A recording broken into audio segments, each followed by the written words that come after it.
besides the term Trinity of Trinities, which we went through a little bit here, but we'll do again as we proceed, another great term that makes us wonder is the absolutes. Deity absolute, unqualified absolute, universal absolute. They're terms we're not accustomed to using. So all I want to say at the moment here, because we're still discussing the topic sentence, is that included in here are the deity activities. If God's going to do something, the Father, the Son, and the Spirit, what are they going to work from? He cannot make anything out of nothing. The universe is not made out of nothing. It proceeds from the absolutes of potentiality. Potentialities have always been there. So that's the way they fit in. The unqualified absolute refers to all cosmic reality. Deity absolute refers to all spirit type of personality. And the universal absolute refers to anything left out between those two. It coordinates those two. So just for the moment, that's where they fit in. Something has to come from something, I always say. This comes from the absolutes. Further in the book it says there, we regard our absolute origins and our infinite destinies. In other words, we come from a tremendous heritage. We come from the absolutes of existential God, existential deity. And the potentials have been there eternally. So let's go back then to page 2 and review that sentence once more time. The topic sentence includes the origin of reality, the history of reality, and the destiny of reality. The universe of universes presents phenomena of deity activities, the origin, on diverse levels of cosmic realities, mind meanings, and spirit values. The history through time and space, transcendent time and space, and the absolute levels, including all of reality, which is things, meanings, and the values. But all these ministrations are divinely coordinated. They're all come from the oneness of deity, and they're going through their diversification, but they're going to go back into unity, where it all came from, harmonized, unified, coordinated, whatever word you want to use. That's the history of reality. You know, if you see later, we'll show how it comes from the I am. We'll go back to the I am.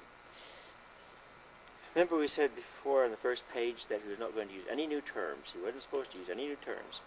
But he almost used one in that topic sentence, and that would have been a disaster if he had.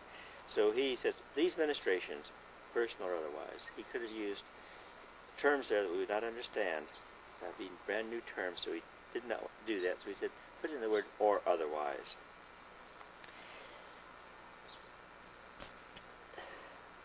Most authors that we read give us indication of the importance of distinctions they're making by saying, this is a very important distinction I am now going to present to you. The author here is limited in the space he gets, in the words he gets to use, so he indicates the importance of his distinctions by the position in which he uses them, by the order in which they come out from his presentation.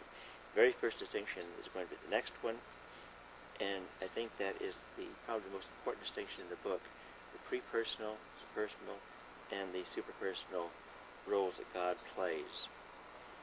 Because we're trying to get back to the Father and experience the Father as he experiences himself. Otherwise, we cannot really be called divine beings. We cannot be truly sons of God unless we participate in the things that God does. And the only way we can do that is by getting back to him in a pre-personal manner. Pre-personal in this context here means God, deity, considered before he became the Father of the Son. The Son, there would be pre-Trinity, if you want to call it. God can do that because he is all things. He's infinite. So we're trying to get back to the deity before it became the Father of the Son. You'll see some consequences of this later if we have the time. So the first distinction, number one, remember the first page you said you suffer under a lot of confusion. When things are confused and melded together, the first thing we have to do in there is separate. And the first thing we do is get the bigger things out of the way so we get down to the smaller things. So the bigger thing here, the separating, is our idea of person. God is pre-personal, and he is superpersonal. Want to get some idea what superpersonal means? Consider that if I were to participate in everything that you know, that any one of you might be listening know, anybody in the universe knows, if I can some way make their experiences all mine, or make many of their experiences all mine, I become superpersonal. Not just my experiences, but I get to participate in all of your experiences. They become me. He who sees me sees you. Just like Christ could say, he who sees me sees the Father. Eventually, when we finish this whole course here, we'll get to say in other realms, he who sees me will see the Supreme. I think you're all acquainted with some of that. Deity is characterized by the quality of unity, actual or potential, on all supermaterial levels of reality. And this unifying quality is best comprehended by creatures as divinity. So divinity here takes on another term. It's not total. It means the same thing as God or deity. It's unifying quality. That's why on the next page we can see how we make many distinctions there. But we fall into one of those distinctions also. And that shows that deity is immersed in all of reality. It's not too clear. It's not too clear to me either. But I think as we go on, you kind of get a insight into what this means. So deity functions on the three levels: personal, pre-personal, and superpersonal. But the arena in which it can function are 7. They mention static, potential, associative, creative, evolutional, supreme, and ultimate. Now, one way to separate those is that the first 3 refers to God, might say, as himself. The next 2, creative and evolutional, as outgoing, and then supreme and ultimate as coming back to God. I think many of the authors I have read concerning the foreword put them in that order. The first 3 refers to the, let's see how I have it here, if I can find it. Maybe I can. Take it just for the moment anyhow, because these are difficult concepts until you see them. I'll have another chart later of where they refer to. The static and potential and associative we have very little to do with right now. Eventually we probably will. But the other 4 we have a lot to do with: the creative and evolutional, which we're already involved in, and the supreme we're involved in, and will be involved in the ultimate.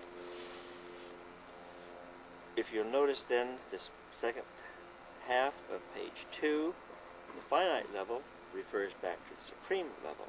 The absolute level refers to the ultimate level, and the absolute level is by itself. If you understood this page completely, you'd understand how God is revealing himself in the cosmos.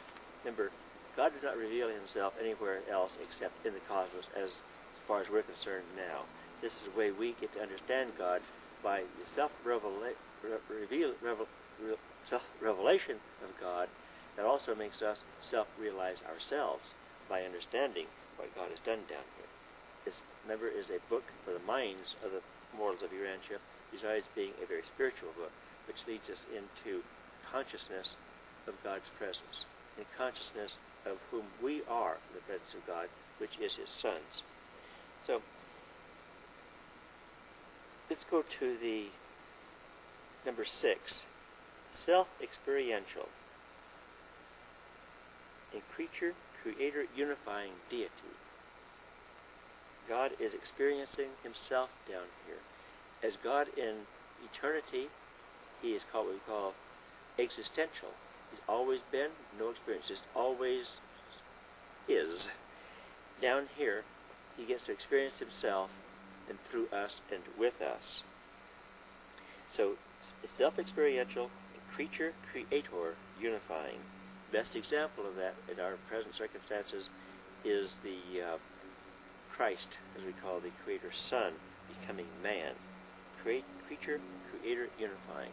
But the same thing is occurring within all of us, too, by the gift of God given to us, the we call the adjuster. We'll get into that later. Deity functioning on the first creature identificational level.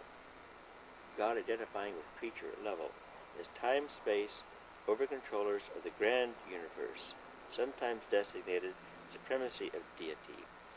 God acting on our level, super-universe levels, is the supremacy of deity, as contrasted with the ultimacy of deity and the others. But this refers to the grand universe, which is the super-universe level, the time-space level, the evolutionary level. The second